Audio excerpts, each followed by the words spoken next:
who was a student of mine here back in the early 90s.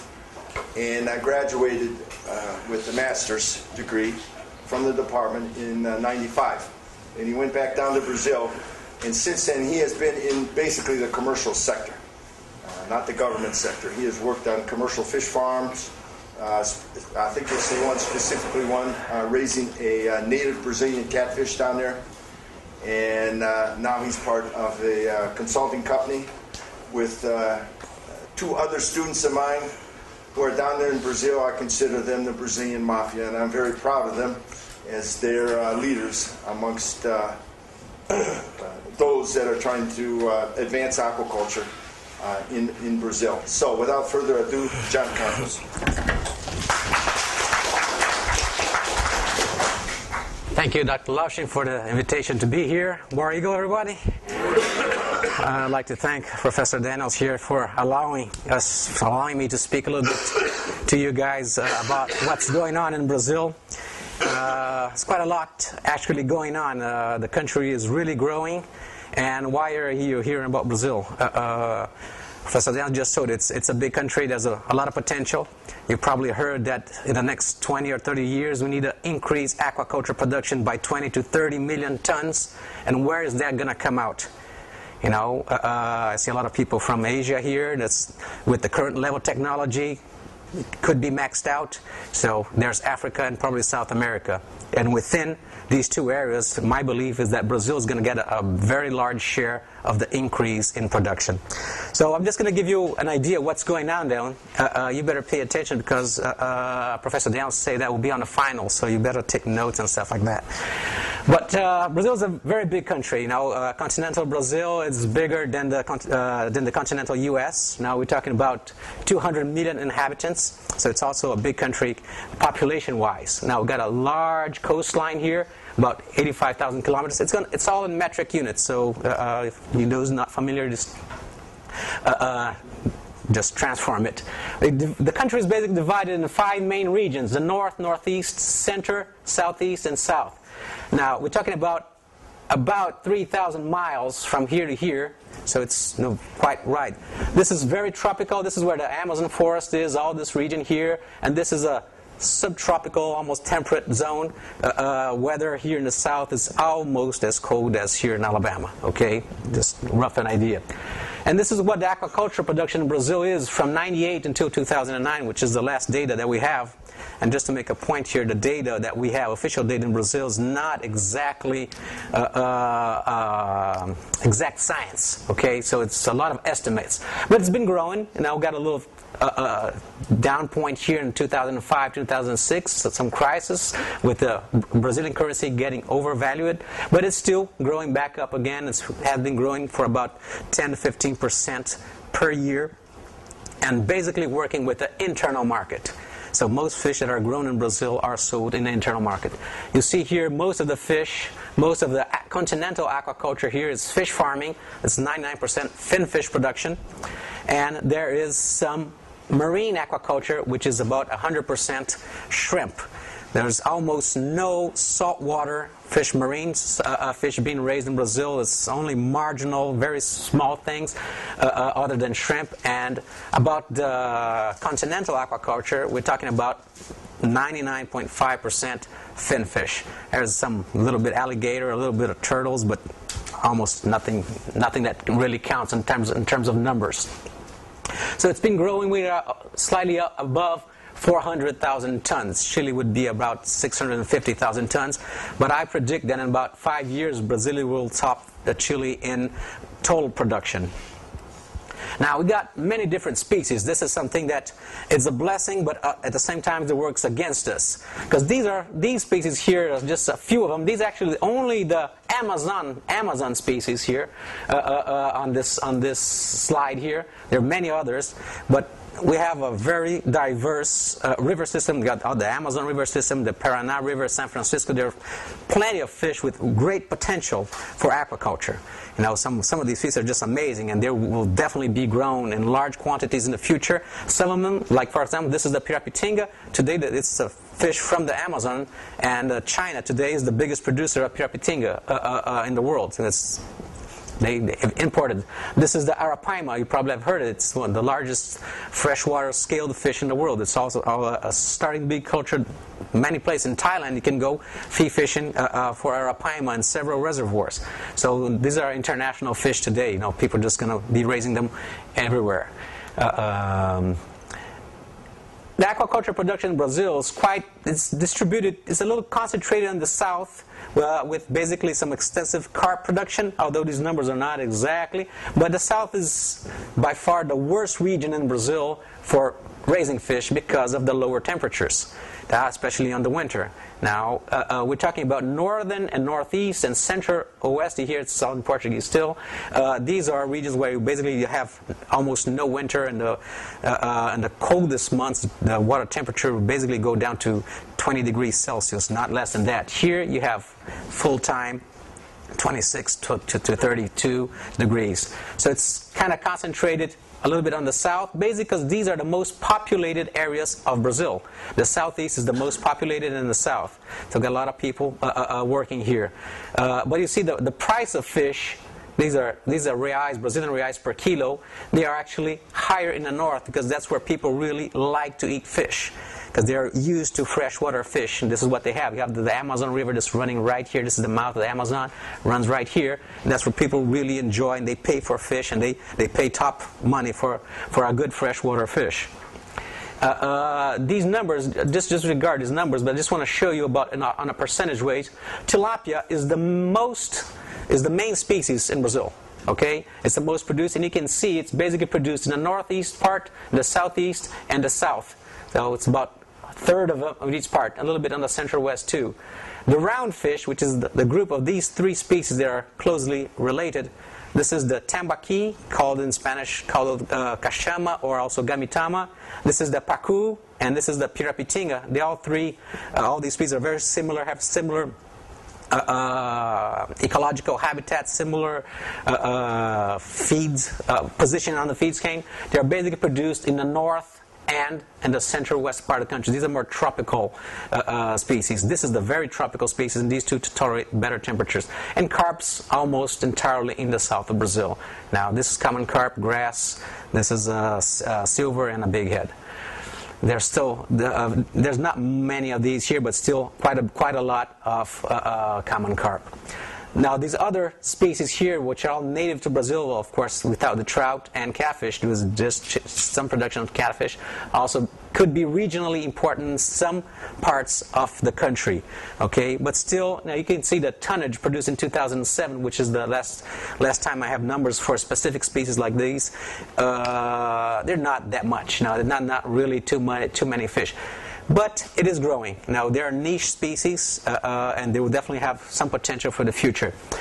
Trout is very limited in Brazil to high altitude areas, because of the tropical temperature. So only in high altitude, there's not much room for expansion. But channel catfish could expand, but it just has not been expanded. It's been raised in Brazil for 20 years, and it's really not picking up, basically because I think there are better alternatives, and the marketing, people just don't know the species. So people really they tend to grow what the market wants, and the market is usually pays more for a fish they know, which is the native species. Well, we'll talk about the specifics. Now, the aquaculture industry in Brazil today, it's valued about $600 to $700 million. This is a rough estimate of total gross production. We're talking about a lot of small farmers. This is an estimate from the Ministry of Aquaculture and Fisheries, and basically this considers everyone who has a pond and has ever sold a fish. Now, this is a lot of people who do fish farming, but there are not exactly 100,000 commercial fish farmers right now. But there are a lot of people right now, already 500,000 people, relying on aquaculture as a way of living. And this is a significant number of people in Brazil. For the next 10 years, this is, of course, an estimate. Who can guarantee something like this? But I think, in my opinion, that we have the potential, and that everything looks like we're going to have at least a 10% growth rate for the next 10 years. I think it's very unlikely that it grows less than this unless the world crisis just blows everything to pieces, and who knows. But if things keep on as they are, Brazil is still in quite a good moment. Its economy, let's see how it gets contaminated with all the crisis here in the States and Europe. But so far it's been really good down there. Now we keep ourselves quite a bit busy with aquaculture sector growing. Now there's a lot of demand for jobs and stuff like that. So what you see, you're going to see a lot in Brazil. You're going to see a lot about cage. We're talking about specifics of the cage culture. You're going to see a lot of pond culture. But most today, these are the two main systems that we are using in Brazil. Now, how are we doing right now? Today, the sector there's very low integration. There's the farmer, there's a processing plant, but they're not linked together. There's a fingerling producer and there's a feed mill, and everyone is very independent. Now the processing plants, which should be leading the way, are still small compared to what you have in the States or other parts of the world. They are basically they start with a big farm that starts processing their own fish, and many times they may buy fish from the neighbors around. They may or may not. So it's very independent from the producers. That is sometimes good because the producers can sell the fish the other way. There's a lot of direct sales, like the producers gets their fish and sells to fee fishing operations. This is still a significant market in Brazil. It sells directly to a supermarket chain who has, for example, a place just to slaughter the fish and just sell the fish, whole fish on a round. So, but anyway, the number of processing plants is growing. When I came back from Auburn, it was about 16 years ago, I could count all the processing plants, and there was like 2 or 3 in the country. And that's only 15 years ago. Today there's like dozens, or almost, could be even 100 already, but still fairly small. But they are more and more increasing and absorbing a greater percentage. Usually you don't have contracts. The producer, it's on a spot market thing. What's the price of the fish and how is it right now? Should I sell it? So that limits the growth. You can't plan too much. And as I told you, a lot of stuff being sold directly.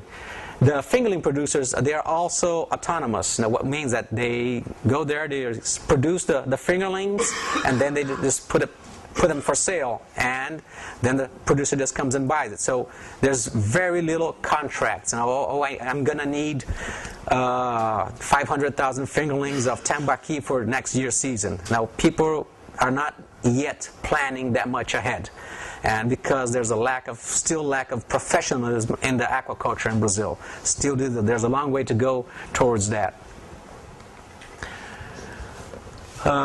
Today, as I mentioned, we've got a lot of small size. Now, people producing 2 tons to 200 tons. That's a lot of people. Just got a pond in the backyard of their farm. Usually, fish farming isn't the main activity in the farm. So they could be a soybean farmer and have 2 ponds, or a cattle farmer and have 3 ponds, whatever. And this is basically utilizing the lowlands in their property, or a specific area or a reservoir they already had, to start producing some fish.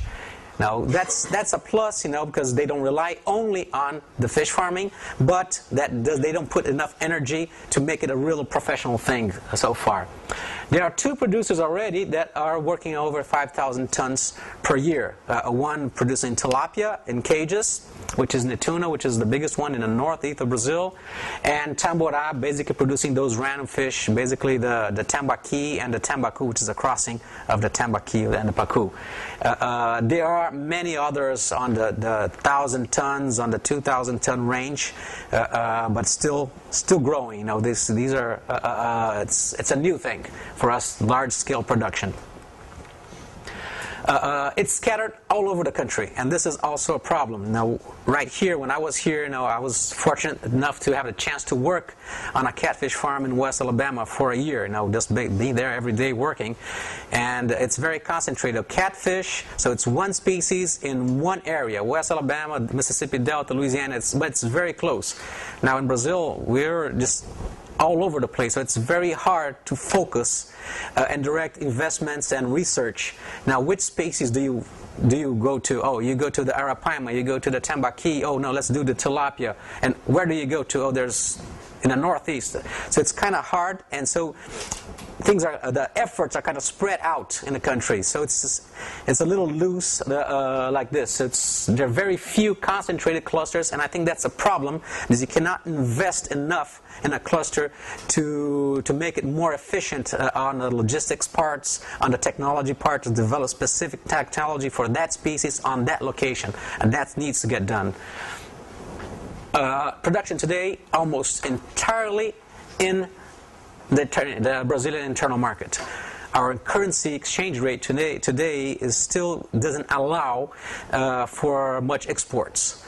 I was head of a company. We were producing native catfish, but we were also buying. We had a processing plant fit to export to the U.S. and Europe, and we had a lot of interest in tilapia. So we started buying tilapia from producers. They were about 350, 400 miles away from us. We were processing the tilapia and selling them to the States as fresh fillets. Now, we started doing this, then I left the company, and they kept doing this for about 3 years. And they just couldn't put up with it, because the Brazilian real, when I was there, it was about 250 reais to $1, and right now it's only about 170. So with that currency exchange rate, there's no way we can export it. People will pay more in Brazil for the fish than they can export it. So basically everything today stays within the country. Okay. Let's just mention that. Now, what's going to be happening right now is I showed you a picture with a lot of species right now, and what's happening is we need to consolidate. We need to choose what species we're going to focus. So, on a fairly recent move, Brazil has structured its government research institution called Embrapa, which is a federal government. It's done a lot of work in the agricultural sector. They structured an aquaculture branch of it. Now, and they decided to focus on a few species. There are basically three native species, which is, one is the arapaima, that's the big-scaled catfish, not catfish, the big-scaled fish. There is the cachara, which is a catfish, freshwater catfish. And there's the tambaqui, which is also an Amazon fish. I'm going to be showing a little bit more details on that. You don't need to have everything written down for you later. And also tilapia and shrimp. These are two exotics. So these are the species that the Brazilian government in general is going to be focusing research, so we can have a technology package ready. Although people are already raising them for sure. Okay, there's increased processing working basically on the internal, but some also working towards external markets, top niche productions. Now there's a big demand nowadays. Now, if I can get a responsibly produced exotic Amazon fish in Europe, people will pay top euro for something like that. So this company that I work for, they are exporting these pintado, which is the name of this catfish. They're exporting these fillets vacuum packed already, vacuum packed in the supermarket, German and Swiss supermarket labels for 18 euros a kilo. So that's quite a high price. So this is something that there are niche markets right there that can be explored for something like that. Well, this is highly exotic. Of course, it needs to be top quality. No one's going to pay top money for less quality fish. But there is market for this kind of things. The average producer in Brazil is growing. The size of it's growing. When I came back, everyone was small. Now everyone would produce 2, 3, 10, 20 tons. A guy who had 5 hectares, which is about 12 acres of ponds, it was a huge guy. Now today there's many people with that acreage, that size production in Brazil, and people There are some people who have 500 hectares, okay? People are getting more professional still. We do have a long way to go so we can really call ourselves a professional aquaculture production. You know, people, it's fairly... if you want to start an aquaculture in Brazil, you need to have an environmental permit. You know, you need to apply. You need to go to the state environment agency. You need to have a kind of project done. You need to apply. There's always a lot of bureaucracy. But after that's done, let's just do it yourself. You know, where do you get the information? No one's going to be judging how efficient the ponds are that you're building. So there's a lot of stuff done that is not done properly, and then people suffer almost the rest of their productive lives with poor built facilities, and you see a lot of that in Brazil so far.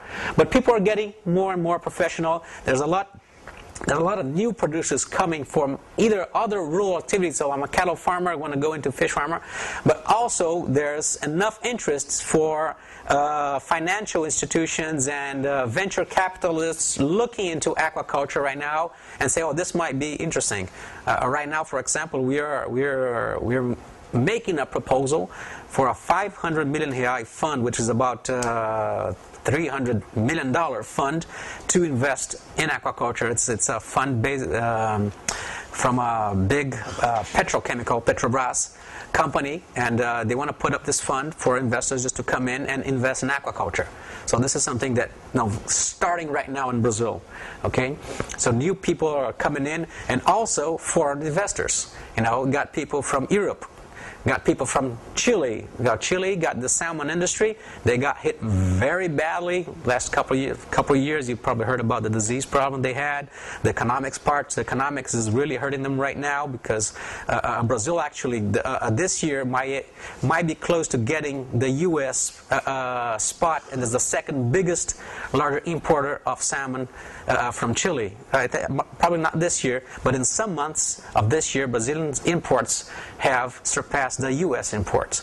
So what's happening, the Chileans are, well, these guys like fish, so they have technology, have a lot of stuff there, they have investors, so they're coming into the country and looking at, is there opportunity for us to invest? So this is something that's, a lot of people are coming in, and there are a lot of Chinese people also looking, you know, of course, from all parts of Asia. Niche markets for sure. You know, you got a production, for example, right outside São Paulo, which is a large metropolitan area. If you can produce a freshwater fish right there, there's some recirculation, intensive recirculation systems right there to produce like arapaima. There's a couple of guys doing that, and they're just selling it for whatever they want, basically. It's really interesting. And more health code fiscalization, of which is farmers could just sell the fish anywhere. They'll just take the fish, you know, just put them, kill them on ice, or not even that, just let them dry, take them to the supermarket and sell them. This is getting less and less permitted right now, just basically to sanitary. Now, the production system that we use the most, basically, where else?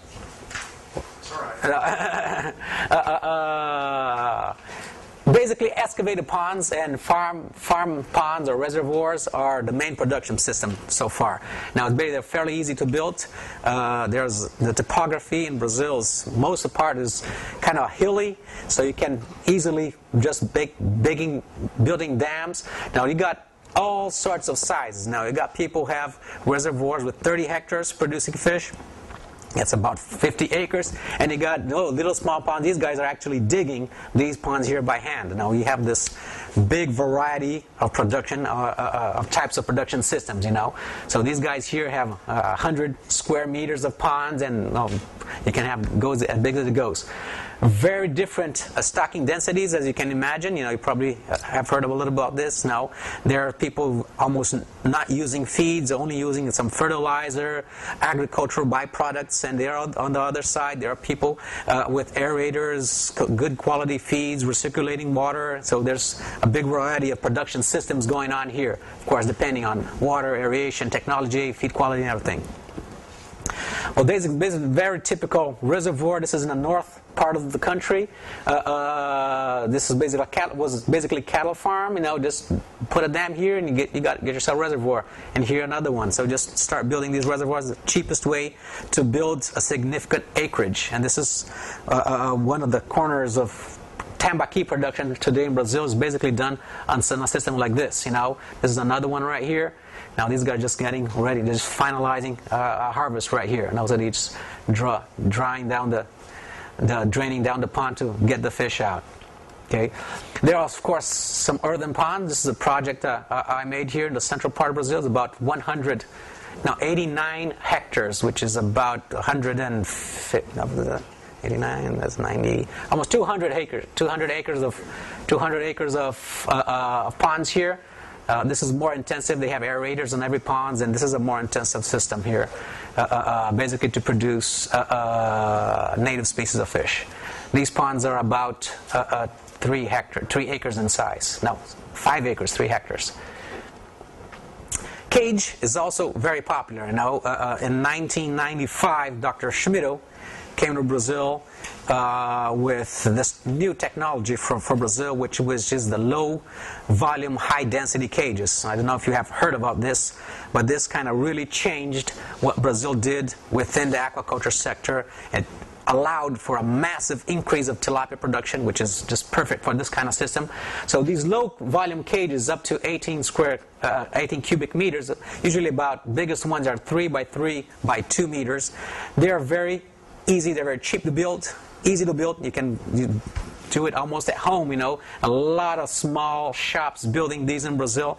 Some more advanced, more technology, others some very homemade stuff. But this really allowed to use large reservoirs, and we do have a lot of area in reservoirs. There's over 5.5 million hectares of large reservoirs in Brazil, and that's only the big ones. That's only the big hydroelectric dams, not counting the farm ponds that can be used.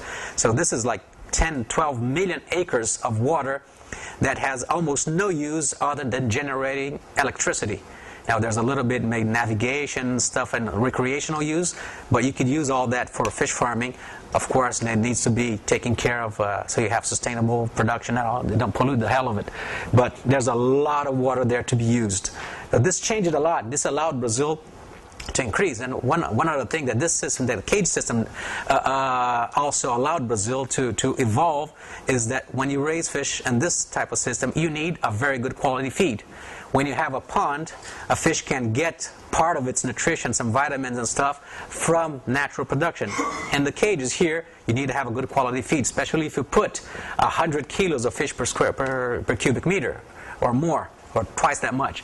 So that really made the feed mills in the country to improve the quality of their feeds, and that has a very big, very good ripple effect on the entire aquaculture industry in Brazil. Usually there are metal screens coated with PVC. Now we've got a lot of fish with teeth in Brazil. They've got the small piranhas, there's alligators, everything. So you need to take care so that your fish don't escape. And this type of system is great. Now when you start getting a big farm, you start having a large number of units. So there are farms today that have 600, 700, 800 cages. Now how do you control that? You're a manager. Each cage is a production unit. Now, how much feed you put in, how many fingerlings, what size they are they uniform or not? So that's a problem with that. It's great for the small guy, allows for almost anyone to start producing fish, but when you start getting big, it's hard to control and manage. So you can see, for example, here, there's about 400 cages in this site. I'm not showing the entire site here, but it's really something that really gets a lot of work to manage all these things here. Mainly tilapia is the fish that's raised in these systems, and it's really good because you can go into aquaculture with a lot less investment. You don't need to buy the land. You don't need to build the ponds, okay? And main thing, you don't need to manage the water quality. Now, as long as you place your cages right, don't pollute your system, so you start having plankton blooms and low oxygen in the reservoir, you're okay. So this allows you almost as close as, at least I know, to a recipe of how to raise fish. You'll put so many fish, throw so much feed per day, and then you're boom and running. Though this allowed for a lot of people to start raising fish at a decent level and start exporting. This was the base of the Brazilian tilapia production that went to exports. Okay, so there's a lot of large bodies. This is a map of the São Paulo state, which is a state in the center.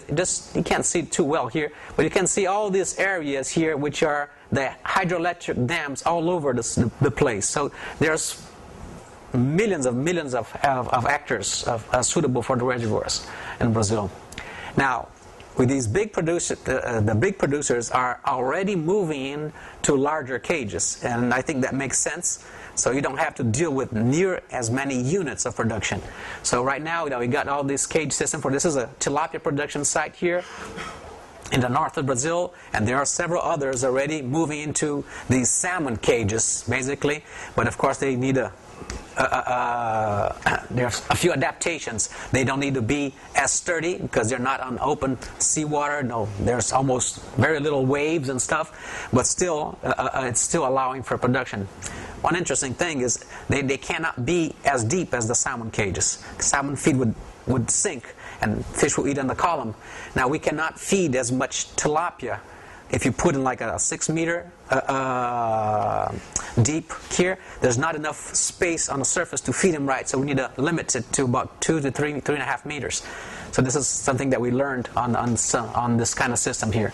But this is very new in Brazil. There are only about 3 sites today still working, but a lot of people, the big ones, everyone is looking into this kind of system. Tilapia is the most important species. This is about 130 tons in 2009. It's the last. Today, I believe it's already ready at 150. Okay, and why tilapia? No, you probably know this already. Very easy to produce fingerlings. It's very rustic, grows fast, tolerates handling. It adapts very well to just about any way you wanna raise it in a pond, in a cage. It will grow quite well with 28 to 32 crude protein feeds. I don't know if you ever tried it. It's a great quality fish. Has mild flavor, no bones, and there is a big internal and external market for it. So this is why tilapia. One thing that interesting also, it goes well in a higher salinity water. And there's some places in Brazil that's been grown. It does actually have quite a good quality fish when you do that. And in Brazil, you can get market size, which is about 600 to 1.2 kilos. People tend to like a bigger fish in Brazil, in approximately 4 to 9 months, which is pretty decent. It depends a lot on where you are in Brazil. If you have summer or hot temperatures all year long, you do better. Today, producers are averaging about 1.6 to 1.8 feed conversion with commercial feeds for tilapia. This is a good producer would do 1.6, and a bad one would go probably, of course, if you're really bad, you're going to waste a lot of feed. But you can do better. But with the current commercial feeds, this is what you usually work around. Okay, and the main culture system is by far this low volume, high density cages. These are the main tilapia production areas here in cages and reservoirs. Also here in the São Paulo, this is the state I was showing you the map. Also in reservoirs in this area. And here you have the original area where tilapia developed in Brazil, in the Paraná state. But they are mainly in cages, in ponds. Sorry. So basically, this is where tilapia is produced in Brazil.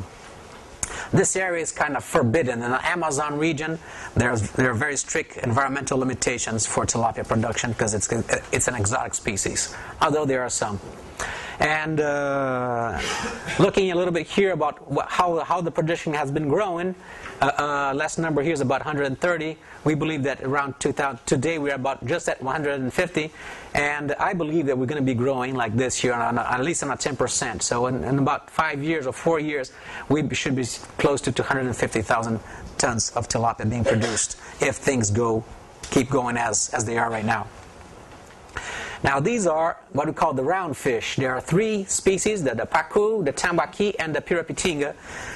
These are native species of Brazil and other South American countries. They are found, the tambaqui from the Amazon region, the pacu, which is this one right here, from the Paraná River Basin, and the pirapitinga also from the Amazon Basin.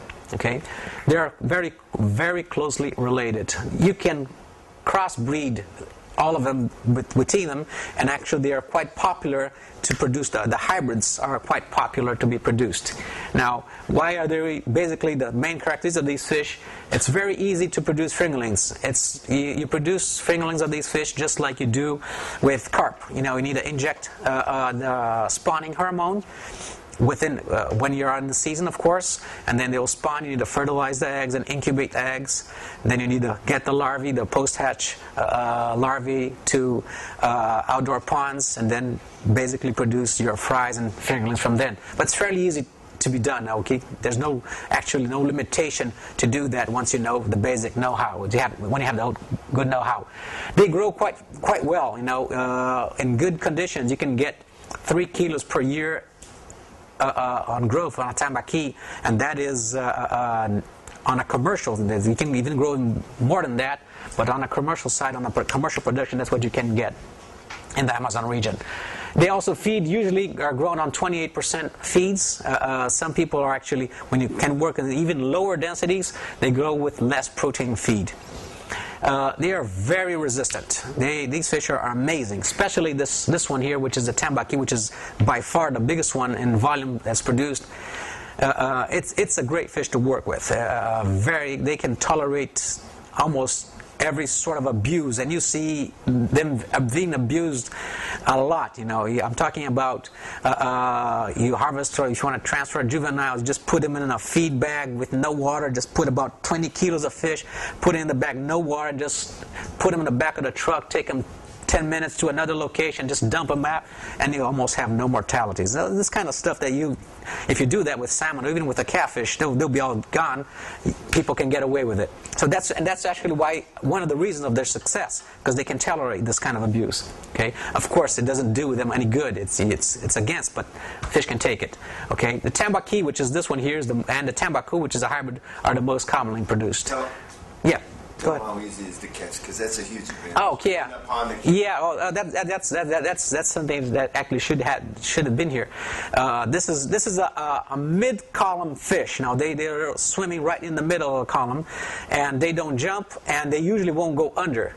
So that really, if you ever seined a pond, that makes a very big difference. So it's very easy to catch in a reservoir. So you saw those reservoirs; they're not neat shaped, they're all bumpy. They may have stumps in the bottom. So if you don't have a fish with this kind of character, if you have a tilapia, for example, whoever has seined the pond here, tilapia, anyone? Yeah, not many. I'm just trying to figure out how you got. So it's hard. Tilapia will jump over the net. They will go in the mud. It's very hard. But these fish are very easy to catch. So this is something that really, really makes them suitable for this kind of large ponds. A lot of people also don't know that in the Amazon region, there's a dry season and a wet season. You got about 4 months of dry season. So people have severe limitations in water in these months. So they don't want to drain their ponds. So that's always something that also helps a lot with production.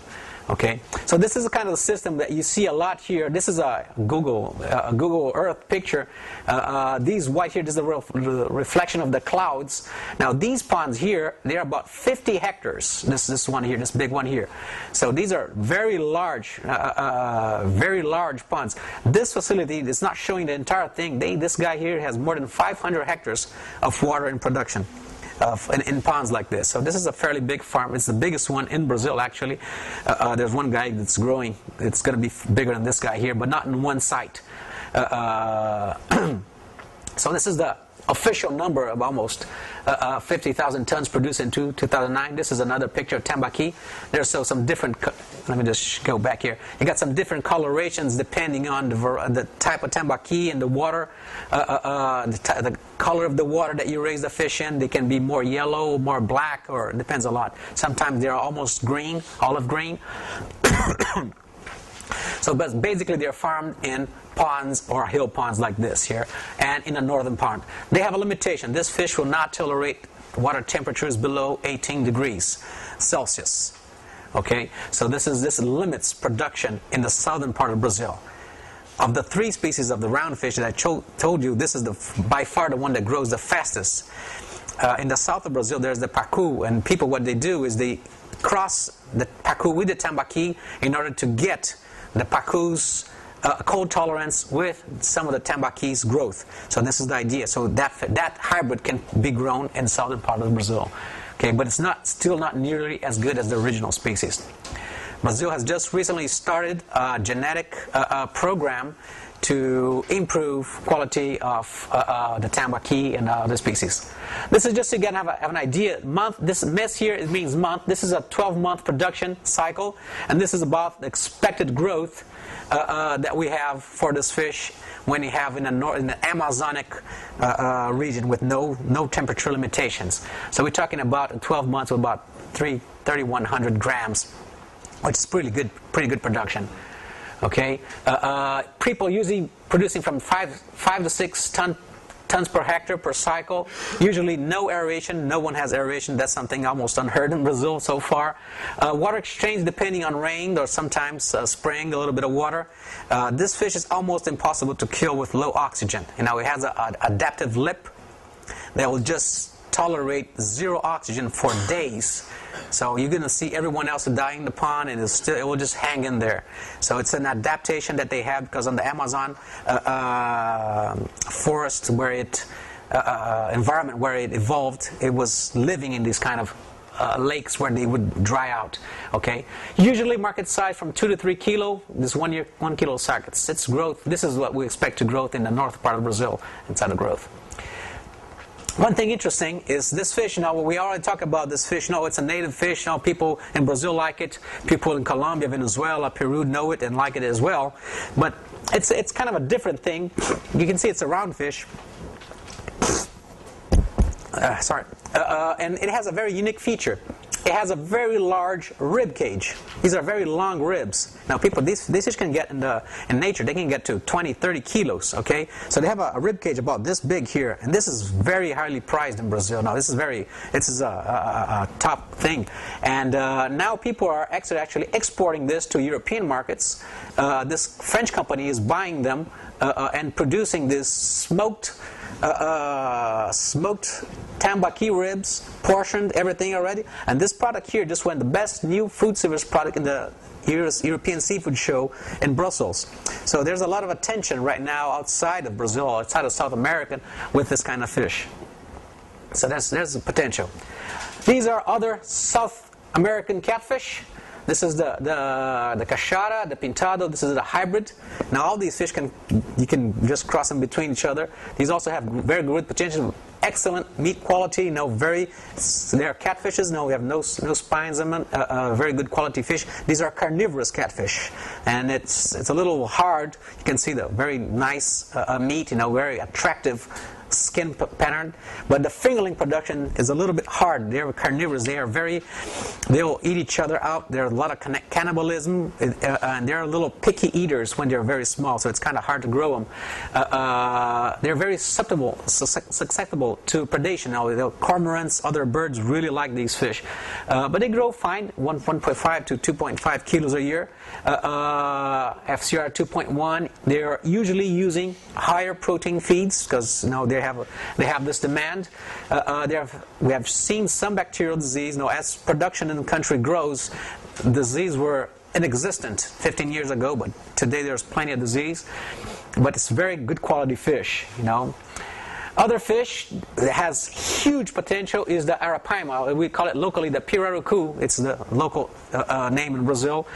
This is some fish that probably if one of you guys is going to stick with aquaculture in the next 15 to 20 years. I heard that 20 years ago. But anyway, this has amazing potential. This is a tropical fish. It won't tolerate cold climates, but it can grow 8 to 12 kilos a year. And actually, it can grow, some fish, it can grow to 16 to 20 kilos. We have seen some grow. So that's very, very, very large for a fish. That's big, almost as big as almost anything that can grow in fish. And it adapts quite well. As long as you can get the fingerlings, it's very voracious to eat. It will accept well the commercial pellets. You need to feed train them a little bit, but it's a very good fish. And one great thing, probably if you're ahead of the course already, they don't need oxygen, which is usually the first limiting factor in fish production, right? That's the first thing that nails you. Now, these fish are air breathers.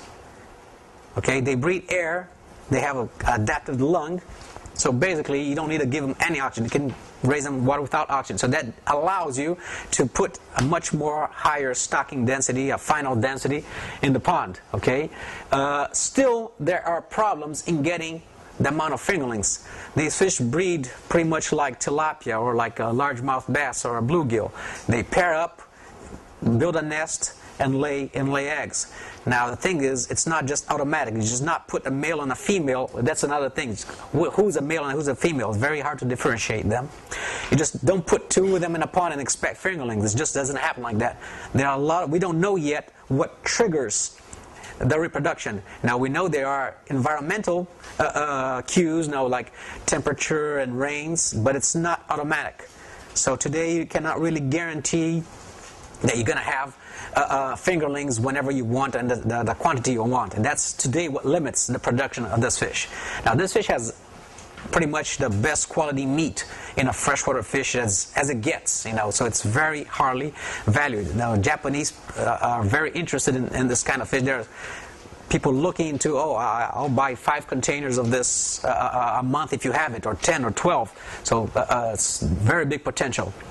They don't tolerate any cold. If even in the southern part of Brazil, we can't raise it. This is an Amazon species, so you got to make sure there's no.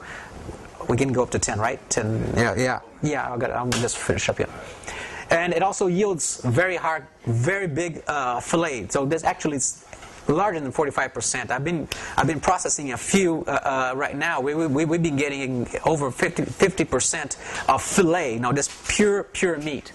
Okay, and excellent meat quality, as just said. And this is another thing you guys see here. One good advantage at no off flavor. You know what off flavor is, right? Well, off flavor is that muddy taste or whatever taste, bad taste you got in fish. This fish, probably because it doesn't circulate that much water through its gills, probably because I don't know for that for sure, it basically doesn't get off flavor. You can raise it in a pond with other like a tambaqui together. Tambaqui will be uneatable, and that fish will be just perfect. That's something that's kind of interesting. You got 2 brood stock here. This is Martin, also American who graduated here with us here, is in Brazil working. But people do a lot of research on these fish here because all this advantage on this culture. Okay, this is one problem with this fish: is harvesting them. Now these will jump. These will jump. I don't know if there's this, who saw this monster fish? That's production in I think it's Discovery Channel or National Geographic. This guy goes out fishing, and he went into a pond like that and tried to do that. And man, this is dangerous. Now these are 10-kilo fish. That's 22 pounds. Now, and they just go like an ICBM, just shooting out of the water. And I tell you, if it's a 50-kilo fish, it would just go up just as easy. They'll jump high. I've seen fish this big just go up 3 feet out of the water. So you really need to watch it if you're doing this. They have a kind of a snout here. It's really bony and stuff. This you need to take care. This is an old picture. This is about 10 years old. This unfortunately does no longer exist. This is the production system in the Rio Negro in the Amazon in cages. They do very well in cages too, but they're very voracious. Now they just attack the feed. Well, guys, thanks a lot for the attention. I think we got 10 minutes or something for questions. Oh, don't have anything? Well, if you have to leave, you can leave, but if you want to stay for questions, that's fine. Yeah. Yeah, we can stay. Thanks. Yeah, thanks.